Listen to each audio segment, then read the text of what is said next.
আসসালামু আলাইকুম প্রিয় সরকারি চাকরি প্রার্থী ভাই বোনেরা, আপনারা ইতিমধ্যে জানেন যে বাংলাদেশ পল্লী বিদ্যুতায়ন বোর্ডে একটি নতুন নিয়োগ বিজ্ঞপ্তি প্রকাশ হয়েছে 1035 পদে। ঠিক আছে, লাইনম্যানে কিন্তু নিয়োগ বিজ্ঞপ্তি প্রকাশ পেয়েছে। 1035 জনকে কিন্তু লোক নিয়োগ দেবে।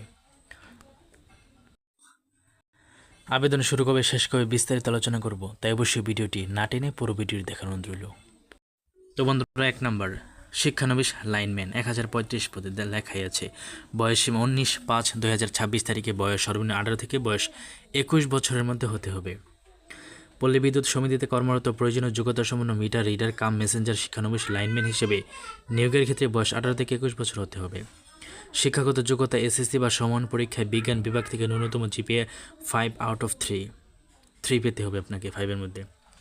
শারীরিক যোগ্যতা অবশ্যই সুস্বাস্থ্যের অধিকারী আপনাকে হতে হবে। কঠোর পরিশ্রম সহ বৈদ্যুতিক খুঁটি ও স্থাপনায় ওঠানামে সক্ষম থাকতে হবে। অবশ্যই দৈহিক পরিশ্রম করার সদিচ্ছা বা স্বাভাবিক প্রবণতা থাকতে হবে।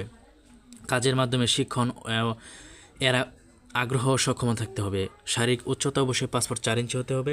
ওজন ন্যূনতম 110 পাউন্ড এবং বুকের মাপ স্বাভাবিক অবস্থায় ন্যূনতম 30 ইঞ্চি 32 ইঞ্চি হতে হবে। 7 মিনিটে 1 মাইল মিনি ম্যারাথন দৌড়ে দিতে এবং প্যারালাল বারে বিরতিহীন পর পর্যন্ত 5 বার বুক পর্যন্ত ওঠানামা সক্ষম হতে হবে।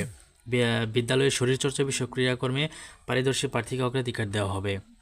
তাহলে বন্ধুরা, আপনারা বুঝতে পারছেন, আপনাকে কিন্তু অবশ্যই কঠোর পরিশ্রম করতে হবে। আপনাকে বৈদ্যুতিক খুঁটিতে কিন্তু উঠতে হবে। ঠিক আছে, আপনাকে বুঝে শুনেই কিন্তু এই চাকরিতে আপনাকে অ্যাপ্লাই করতে হবে। বেতন স্কেল অন প্রবেশনকালীন নির্ধারিত বেতন 15,500 টাকা। ওকে, এটাই। তারপর শর্তাবলী কিছু দেওয়া আছে, কোন গিয়ে আবেদন করবেন, এটা কিন্তু ডাকযোগে আবেদন করতে হবে, অনলাইনে না। ঠিক আছে, তারপরে এখানে বিস্তারিত ফর্ম, নির্ধারিত ফর্ম, অন্য আবেদন করলে আবেদন বাতিল বলে গণ্য হবে। একটি ফর্ম দিয়েছে, সেটা দিয়ে কিন্তু আপনাকে আবেদন করতে হবে। তারপর কি, আবেদনপত্রের সঙ্গে প্রার্থীর শিক্ষাগত যোগ্যতা এসএসসি সমর পরীক্ষার মূল সাময়িক সনদপত্র মার্কশিট এগুলোর ফটোকপি, নাগরিকত্ব সনদ ফটোকপি, সদ্য তোলা 4 কপি পাসপোর্ট আকারের ছবি প্রথম শ্রেণীর কর্মকর্তা কর্তৃক সত্যায়িত করতে হবে এবং 200 টাকা কিন্তু আপনাকে পেড করতে হবে ব্যাংকের মাধ্যমে।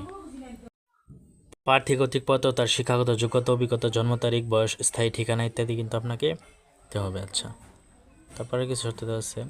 উপস্থিতির সময় ও তারিখ 19/5/2026 খ্রিস্টাব্দ সকাল 9 ঘটিকায় আপনাকে থাকতে হবে। ক্রমিক নং 13 বর্ণিত ছক অনুযায়ী আবেদনকারী তার নিজ জেলার পাশে বর্ণিত পল্লী বিদ্যুৎ সমিতিতে আবেদনপত্র চাহিত কাগজপত্র উপস্থিত হবেন, অর্থাৎ নিজ জেলায় কিন্তু আপনার এটার মাঠ হবে বা পরীক্ষা হবে। ঠিক আছে, 19/5 মে মাসের 19 তারিখে, খুব দ্রুতই, অনুযায়ী তার নিজ জেলার পার্শ্বে বর্ণিত পল্লী বিদ্যুৎ সমিতির সদর দপ্তরে সহস্তে পূরণকৃত আবেদনপত্র চাহিত কাগজপত্র দিতে সকাল 9 ঘটিকায় উপস্থিত হবেন। তো আমরা দেখি, ঢাকা, যদি আপনি ঢাকা বাসিন্দা হন, ঢাকা পল্লী বিদ্যুৎ সমিতি 1, পলাশবাড়ি, নবীনগর, ঢাকা। আপনি যদি মানিকগঞ্জে থাকেন, মানিকগঞ্জ পল্লী বিদ্যুৎ সমিতিতে আপনি যাবেন। যদি টাঙ্গাইল থাকেন, টাঙ্গাইলে যাবেন। ময়মনসিংহ পল্লী বিদ্যুৎ সমিতি 1, মুক্তাগাছা, ময়মনসিংহে আপনি যাবেন। নেত্রকোনা, এইসবই আর কি। এটা অনেকগুলো, আসলে বিস্তারিত বললাম না, আপনি একটু কষ্ট করে পড়ে নেবেন। হ্যাঁ, ঠাকুরগাঁও, বগুড়া থাকলে বগুড়া, আচ্ছা, এরকম আর কি আমি দিয়ে দিলাম, আপনারা দেবেন। আর আবেদন শুরু হচ্ছে 19 মে। ঠিক আছে, উপস্থিত থাকার দিন আর কি 19 মে 2026 সকাল 9 ঘটিকায়।